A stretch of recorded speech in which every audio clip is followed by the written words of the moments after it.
எசாயா ஆகமம் அதிகாரம் 49. தீவு நாட்டினரே, எனக்கு செவி கொடுங்கள். தொலைவாழ் மக்களினங்களே, கவனியுங்கள். கருப்பையில் இருக்கும் போதே ஆண்டவர் என்னை அழைத்தார். என் தாய் வயிற்றில் உருவாகும் போதே என் பெயர் சொல்லி கூப்பிட்டார். என் வாயை கூரான வாள் போன்று ஆக்கினார். தம் கையின் நிழலால் என்னை பாதுகாத்தார். என்னை பளபளக்கும் அம்பு ஆக்கினார். தம் அம்பரா தூணியில் என்னை மறைத்துக் கொண்டார். அவர் என்னிடம், நீயே என் ஊழியன், இஸ்ராயேலே, உன் வழியாய் நான் மாட்சியுறுவேன் என்றார். நானோ, வீணாக நான் உழைத்தேன், வெறுமையாகவும் பயனின்றியும் என் ஆற்றலை செலவழித்தேன். ஆயினும் எனக்குரிய நீதி ஆண்டவரிடம் உள்ளது. என் பணிக்கான பரிசு என் கடவுளிடம் இருக்கின்றது என்றேன். யாக்கோபை தம்மிடம் கொண்டு வரவும், சிதறுண்ட இஸ்ராயேலை ஒன்று திரட்டவும் கருப்பையிலிருந்தே ஆண்டவர் என்னை தம் ஊழியனாக உருவாக்கினார். ஆண்டவர் பார்வையில் நான் மதிப்பு பெற்றவன். என் கடவுளே என் ஆற்றல். அவர் இப்பொழுது உரைக்கிறார். அவர் கூறுவது, யாக்கோபின் குலங்களை நிலைநிறுத்துவதற்கும் இஸ்ரவேலில் காக்கப்பட்டோரை திருப்பி கொணர்வதற்கும் நீ என் ஊழியனாக இருப்பது எளிதன்றோ? உலகம் முழுவதும் என் மீட்பை அடைவதற்கு நான் உன்னை பிற இனத்தாருக்கு ஒளியாகவும் ஏற்படுத்துவேன். மனிதரிடையே பெரிதும் இகழப்பட்டவரும் நாடுகளிடையே வெறுத்தொதுக்கப்பட்டவரும் ஆட்சியாளர்களின் பணியாளருமானவருக்கு இஸ்ராயேலின் மீட்பரும் தூயவருமான ஆண்டவர் கூறுவது இதுவே.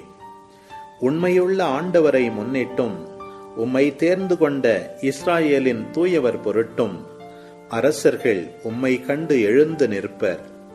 தலைவர்கள் உம்முன் தலை வணங்குவர். ஆண்டவர் கூறுவது இதுவே.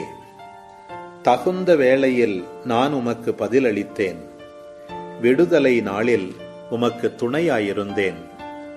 நாட்டை மீண்டும் நிலைநாட்டவும் பாழடைந்து கிடக்கும் உரிமை சொத்துக்களை உடைமையாக்கவும் நான் உம்மை பாதுகாத்து மக்களுக்கு ஓர் உடன்படிக்கையாக ஏற்படுத்தினேன். சிறைப்பட்டோரிடம் புறப்படுங்கள் என்றும் இருளில் இருப்போரிடம் வெளிப்படுங்கள் என்றும் சொல்வீர்கள். பாதையில் அவர்களுக்கு மேய்ச்சல் கிடைக்கும். வறண்ட குன்றுகள் அனைத்திலும் பசும் புல்வெளிகளை காண்பர். அவர்கள் பசியடையார், தாகமுறார். வெப்பக்காற்றோ வெயிலோ அவர்களை வாட்டுவதில்லை. ஏனெனில் அவர்கள் மேல் கருணை காட்டுபவர் அவர்களை நடத்திச் செல்வார். அவர் அவர்களை நீரூற்றுகள் அருகே வழிநடத்துவார். என் மலைகள் அனைத்தையும் வழியாக அமைப்பேன். என் நெடுஞ்சாலைகள் உயர்த்தப்படும். இதோ, இவர்கள் தொலையிலிருந்து வருவார்கள். சிலர் வடக்கிலிருந்தும் சிலர் மேற்கிலிருந்தும் சிலர் சீனிம் நாட்டிலிருந்தும் வருவார்கள். வானங்களே, மகிழ்ந்து பாடுங்கள். மண்ணுலகே, களிகூறு. மலைகளே, அக்களித்து ஆர்ப்பரியுங்கள். ஆண்டவர் தம் மக்களுக்கு ஆறுதல் அளித்துள்ளார். சிறுமையுற்ற தம் மக்கள் மீது இரக்கம் காட்டியுள்ளார். சீயோனோ, ஆண்டவர் என்னை கை நெகிழ்ந்து விட்டார், என் தலைவர் என்னை மறந்துவிட்டார் என்கிறாள். பால் குடிக்கும் தன் மகவை தாய் மறப்பாளோ? கருத்தாங்கினவள் தன் பிள்ளை மீது இரக்கம் காட்டாதிருப்பாளோ? இவர்கள் மறந்திடினும் நான் உன்னை மறக்கவே மாட்டேன். இதோ, என் உள்ளங்கைகளில் உன்னை நான் பொறித்து வைத்துள்ளேன். உன் சுவர்கள் எப்பொழுதும் என் கண்முன் நிற்கின்றன. உன் பிள்ளைகள் விரைந்து வருவர். உன்னை அழித்து பாழாக்கியோரும் உன்னை விட்டு போய்விடுவர். உன் கண்களை உயர்த்தி சுற்றிலும் பார். அவர்கள் அனைவரும் உன்னிடம் ஒருங்கே வருகின்றனர். என் உயிர் மேல் ஆணை, நீ அவர்கள் அனைவரையும் அணிகலன் போல் அணிந்து கொள்வாய். மணப்பெண் அணிவது போல் அணிந்து கொள்வாய் என்கிறார் ஆண்டவர். பாழடைந்து அழிந்து மண்மேடாய் போன உன் நாட்டின் பகுதிகள் இப்பொழுது மக்கள் குடியிருப்பதற்கு மிகவும் குறுகியதாயிருக்கும். முன்பு உன்னை விழுங்கியவர் உன்னை விட்டு வெகு தொலைவுக்குச் செல்வர். உன் துக்க காலத்தில் பிறந்த உன் பிள்ளைகள் உன் செவிகளில், இந்த இடம் எங்களுக்கு மிகவும் நெருக்கடியாயிருக்கிறது, நாங்கள் குடியிருக்க போதிய இடம் தாரும் என்பர். அப்போது நீ, இவர்களை எனக்கென பெற்றெடுத்தவர் யார்? நான் பிரிவு துயரால் வாடினேன், மலடியாயிருந்தேன், நாடு கடத்தப்பட்டு துரத்தப்பட்டேன். அப்படியிருக்க இவர்களை ஆளாக்கிவிட்டவர் யார்? நான் தன்னந்தனியலாய் விடப்பட்டிருக்க எங்கிருந்து இவர்கள் வந்தார்கள் என்று உன் உள்ளத்தில் சொல்லிக் கொள்வாய். என் தலைவராகிய ஆண்டவர் கூறுவது இதுவே: வேற்றினத்தாருக்கு நேராக என் கையை உயர்த்துவேன், மக்களினங்களை நோக்கி என் அடையாள கொடியை ஏற்றுவேன். அவர்கள் உன் புதல்வரை மார்பில் ஏந்தி கொண்டு வருவர், உன் புதல்வியரை தம் தோள் மேல் வைத்து தூக்கி வருவர். அரசர்கள் உன் வளர்ப்பு தந்தையர் ஆவர், அவர்கள் அரசியர் உங்கள் செவிலித்தாயர் ஆவர். முகம் குப்புற தரையில் வீழ்ந்து அவர்கள் உன்னை வணங்குவர், உன் காலடி புழுதியை நக்குவர். நானே ஆண்டவர் என்பதையும் எனக்காக காத்திருப்போர் வெட்கமடையார் என்பதையும் அப்பொழுது நீ அறிந்து கொள்வாய். வலியோனின் கையினின்று கொள்ளை பொருளை பறிக்க கூடுமா? வெற்றி வீரனிடமிருந்து சிறைப்பட்டோர் தப்ப இயலுமா? ஆண்டவர் கூறுவது இதுவே: சிறைப்பட்டோர் வலியோனிடமிருந்து விடுவிக்கப்படுவர், கொள்ளை பொருள் கொடியவன் கையினின்று மீட்கப்படும். உன்னை எதிர்த்து போராடுபவருடன் நானும் போராடுவேன், உன் பிள்ளைகளை விடுவிப்பேன். உன்னை ஒடுக்குவோர் தங்கள் சதையை உண்ணச் செய்வேன், அவ்வாறு தங்கள் இரத்தத்தை இனிய ரசம் போல் குடித்து வெறிப்பர். அப்பொழுது மானிடர் யாவரும், நானே ஆண்டவர், உன் விடுதலையாளர், உன் மீட்பர், யாக்கோபின் வல்லவர் என்று அறிந்து கொள்வர். எசாயா ஆகமம் அதிகாரம் 50. ஆண்டவர் கூறுவது இதுவே: உன் தாயை தள்ளி வைத்ததற்கான மனமுறிவுச் சீட்டு எங்கே? உங்களை விற்றுவிடும் அளவுக்கு எவனுக்கு நான் கடன்பட்டிருந்தேன்? இதோ, உங்கள் தீச்செயல்களை முன்னிட்டே நீங்கள் விற்கப்பட்டீர்கள். உங்கள் வன் செயல்களின் பொருட்டே உங்கள் தாய் தள்ளி வைக்கப்பட்டாள். நான் வந்தபோது ஒருவனும் இல்லாமற் போனதேன்? நான் அழைத்தபோது பதில் தர எவனும் இல்லாததேன்? உங்களை மீட்க இயலாதவாறு என் கை சிறுத்துவிட்டதோ? விடுவிக்க கூடாதவாறு என் ஆற்றல் குன்றிவிட்டதோ? இதோ, என் கடிந்துரையால் கடல்தனை வற்றச் செய்கிறேன், ஆறுகளை பாலையாக்குகிறேன். அவற்றின் மீன்கள் நீரின்றி நாறுகின்றன, தாகத்தால் சாகின்றன. வான்வெளியை காரிருளால் உடுத்துவிக்கின்றேன், அதனை சாக்கு உடையால் போர்த்துகின்றேன். நலிந்தவனை நல்வாக்கால் ஊக்குவிக்கும் அறிவை நான் பெற்றிட, ஆண்டவராகிய என் தலைவர் கற்றோனின் நாவை எனக்கு அளித்துள்ளார். காலைதோறும் அவர் என்னை தட்டி எழுப்புகின்றார், கற்போர் கேட்பது போல் நானும் செவி கொடுக்கச் செய்கின்றார். ஆண்டவராகிய என் தலைவர் என் செவியை திறந்துள்ளார். நான் கிளர்ந்தெழவில்லை, விலகிச் செல்லவும் இல்லை. அடிப்போர்க்கு என் முதுகையும் தாடியை பிடுங்குவோர்க்கு என் தாடையையும் ஒப்புவித்தேன். நிந்தனை செய்வோர்க்கும் காரி உமிழ்வோர்க்கும் என் முகத்தை மறைக்கவில்லை. ஆண்டவராகிய என் தலைவர் துணை நிற்கின்றார். நான் அவமானம் அடையேன், என் முகத்தை கற்பாறை ஆக்கிக் கொண்டேன். இழிநிலையை நான் அடைவதில்லை என்றறிவேன். நான் குற்றமற்றவன் என எனக்கு தீர்ப்பு வழங்குபவர் அருகில் உள்ளார். என்னோடு வழக்காடுபவன் எவன்? நாம் இருவரும் எதிரெதிரே நிற்போம். என் மீது குற்றஞ்சாட்டுபவன் எவன்? அவன் என்னை நெருங்கட்டும். இதோ, ஆண்டவராகிய என் தலைவர் எனக்கு துணை நிற்கின்றார். நான் குற்றவாளி என தீர்ப்பிட யாரால் இயலும்? அவர்கள் அனைவரும் துணியைப் போல் இற்று போவார்கள். புழுக்கள் அவர்களை அரித்துவிடும். உங்களுள் ஆண்டவருக்கு அஞ்சி நடந்து அவர் தம் அடியானின் சொல்லுக்கு செவிசாய்ப்பவன் எவன்? அவன் ஒளி பெற இயலா நிலையில் இருளில் நடந்து வருபவன். ஆண்டவரின் பெயர் மீது நம்பிக்கை கொண்டு தன் கடவுளை சார்ந்து கொள்பவன். ஆனால் நெருப்பு மூட்டி தீப்பிழம்புகளால் சூழப்பட்டவர்களே, நீங்கள் அனைவரும் உங்கள் நெருப்பின் வெளிச்சத்திலும் நீங்கள் மூட்டிய தீப்பிழம்புகளிடையேயும் நடங்கள். என் கையினின்று உங்களுக்கு கிடைப்பது இதுவே. நீங்கள் வேதனையின் நடுவே உழன்று கிடப்பீர்கள். எசேக்கியேல் ஆகமம் அதிகாரம் 10. நான் உற்று நோக்கினேன், இதோ கெருபுகளுக்கு மேல் அவற்றின் தலைக்கு மேலிருந்த விதானத்தில் நீலமணி இழைத்த அரியணை உருவத்தின் சாயலை போன்றதொன்று தெரிந்தது. அவர் நாற்பட்டு உடுத்திய மனிதரிடம், கெருபுகளுக்கு கீழ் இடுக்கு சக்கரங்களின் நடுவில் நுழைந்து கெருபுகளின் நடுவில் உள்ள நெருப்பு தணலை கை நிறைய வாரி நகரின் மீது வீசு என்றார். என் கண்ணெதிரே அவரும் சென்றார். அந்த மனிதர் உள்ளே சென்றபோது கோவிலின் வலப்புறத்தில் கெருபுகள் நின்று கொண்டிருந்தன. மேகம் உள்முற்றத்தில் பரவியிருந்தது. ஆண்டவரது மாட்சி கெருபுகளிடமிருந்து புறப்பட்டு கோவிலின் வாயிற்படிக்கு வந்தது. மேகம் கோவிலில் பரவியிருந்தது. முற்றம் முழுவதும் ஆண்டவரது மாட்சியின் பேரொளி நிறைந்து இலங்கிற்று. கெருபுகளின் இறக்கைகள் எழுப்பிய ஒலி வெளிமுற்றம் வரை கேட்டது. அது எல்லாம் வல்லவரின் குரலொலி போன்று இருந்தது. அவர் நாற்பட்டு உடுத்திய மனிதரை நோக்கி, சக்கரங்களின் இடையே கெருபுகளின் நடுவில் உள்ள நெருப்பில் கொஞ்சம் எடு என்று கட்டளையிட, அவரும் சென்று சக்கரத்தின் அருகில் நின்றார். அப்பொழுது கெருபுகளுள் ஒன்று தன் கையை நீட்டி கெருபுகளின் நடுவில் உள்ள நெருப்பில் கொஞ்சம் எடுத்து நாற்பட்டு உடுத்தியவரின் உள்ளங்கையில் வைத்தது.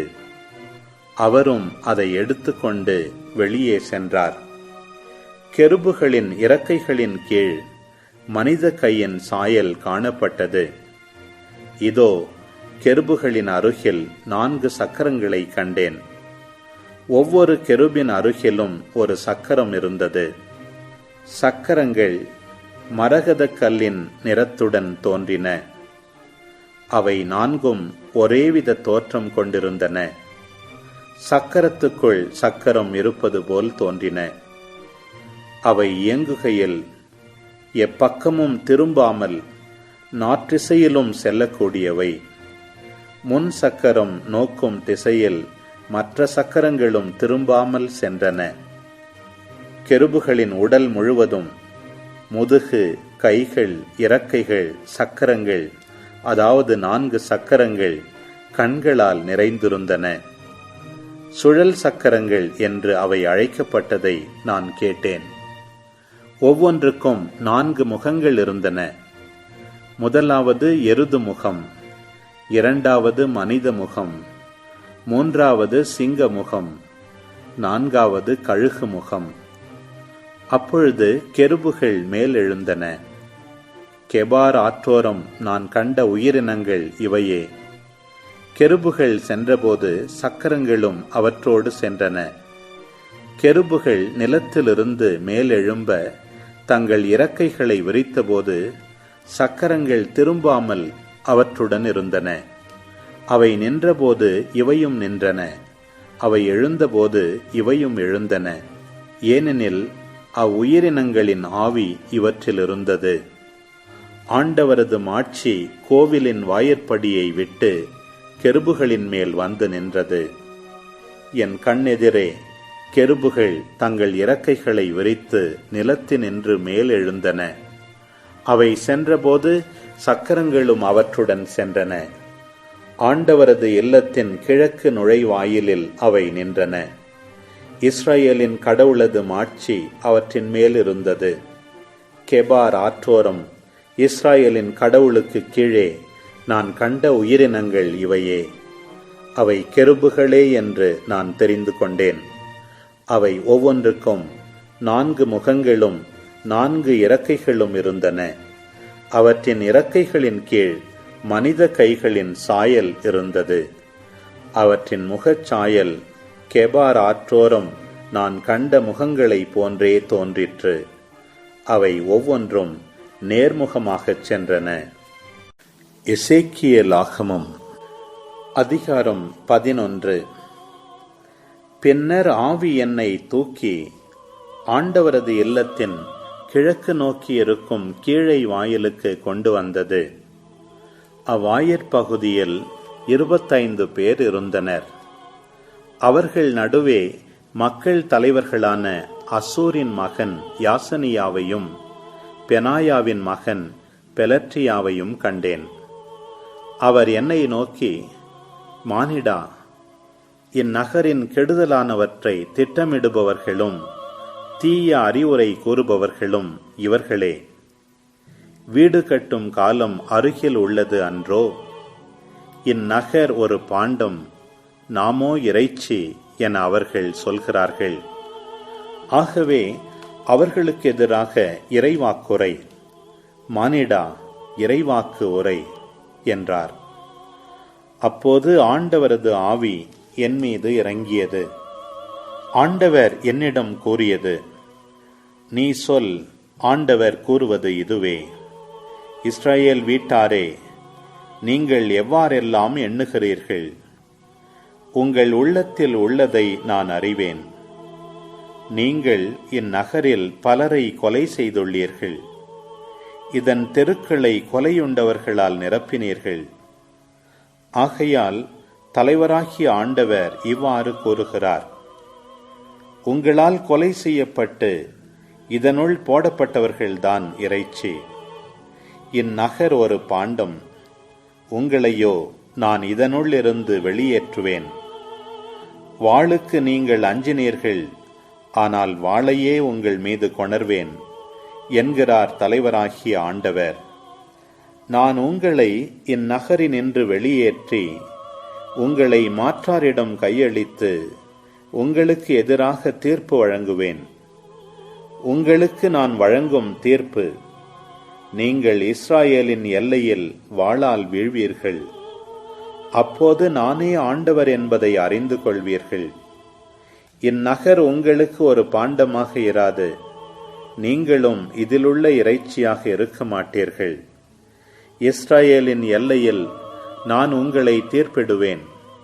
நீங்கள் மீறிய நியமங்களின் ஆண்டவர் நானே என்பதை அப்போது நீங்கள் அறிந்து கொள்வீர்கள். என் நீதி நெறிகளை நீங்கள் கடைபிடிக்கவில்லை, மாறாக உங்களை சுற்றியுள்ள வேற்றினத்தாரின் நீதி நெறிகளை பின்பற்றினீர்கள். நான் இறைவாக்குரைத்த போது பெனாயாவின் மகன் பெலற்றியா செத்துப்போனான். நான் முகம் குப்புற விழுந்து உரத்த குரலில், ஐயோ தலைவராகிய ஆண்டவரே, இஸ்ரவேலின் எஞ்சியிருப்போரை முற்றிலும் அழிக்கப் போகிறீரோ என்று கதறினேன். அப்போது ஆண்டவரின் வாக்கு எனக்கு அருளப்பட்டது. மானிடா, உன் சகோதரர், உன் உறவின் முறையினர் மற்றும் இஸ்ரவேல் வீட்டார் அனைவரையும் குறித்து, அவர்கள் ஆண்டவரை விட்டு தொலைவில் போய்விட்டார்கள், எங்களுக்குத்தான் இந்நாடு உரிமையாய் கொடுக்கப்பட்டுள்ளது என எருசலேமில் வாழ்வோர் கூறுகின்றனர். எனவே நீ சொல், தலைவராகிய ஆண்டவர் கூறுவது இதுவே. நான் அவர்களை தொலையில் வேற்றினத்தாரிடையே அனுப்பியிருந்தாலும், நாடுகளிடையே அவர்களை சிதறடித்திருந்தாலும், அவர்கள் சென்ற அந்நாடுகளில் அவர்களுக்கு நான் ஒரு சிறிய தூயகமாக இருந்துள்ளேன். ஆதலால் நீ சொல், தலைவராகிய ஆண்டவர் கூறுவது இதுவே.